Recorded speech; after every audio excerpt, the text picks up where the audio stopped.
Hello, Barney here, and in this video we're going to be looking at my resound design of Hellblade Senua's Sacrifice by Ninja Theory, and we're going to look at some of the sound design I did and also some of the research I did beforehand as well, because I think it's very important to brainstorm and do a bit of research beforehand, because I think you get a better result at the end. So let's have a quick look at that first. When reading up on the mythology of Valravn, I noticed two consistencies: ravens and wolves. That gives us some good ideas for source material to start working with. A good place to start might be vocalizations from both animals and feathers for movement. So let's jump back into Pro Tools and I'll show you some of the sounds I made. First, here's Valravn's Roar. Now let's take off all the plugins and see what I used for source material.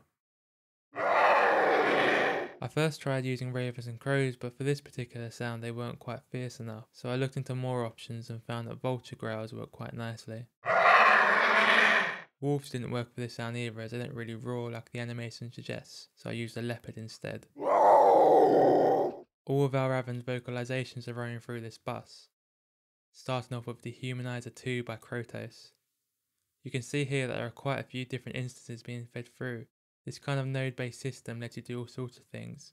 My particular favourite nodes being the scrubbing convolutions, which in this case uses the samples of a dog growl and a squawking parrot, keeping in mind what we learned about Valravn earlier.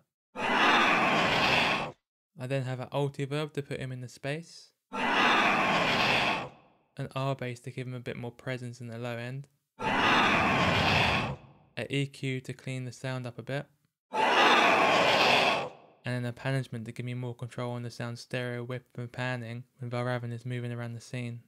Valravn's other vocalizations, such as his attacks and reactions, are all made up using more bird and dog sound effects.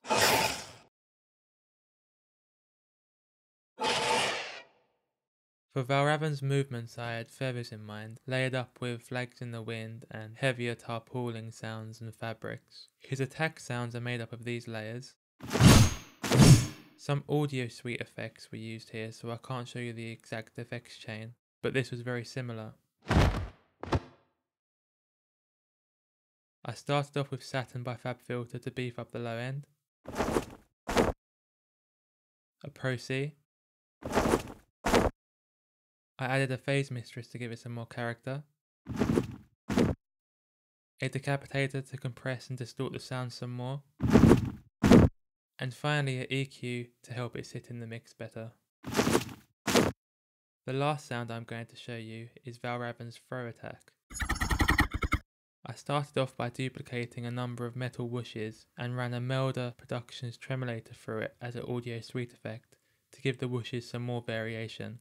In the plugin chain you can see I used Saturn again to beef up the sound, a Volcano 2 to add more harmonics and to give it a bit more of a metallic sound, and then a manipulator to give the sound a bit more of a powerful otherworldly feel, and finally a panagement to pan the sound around the space.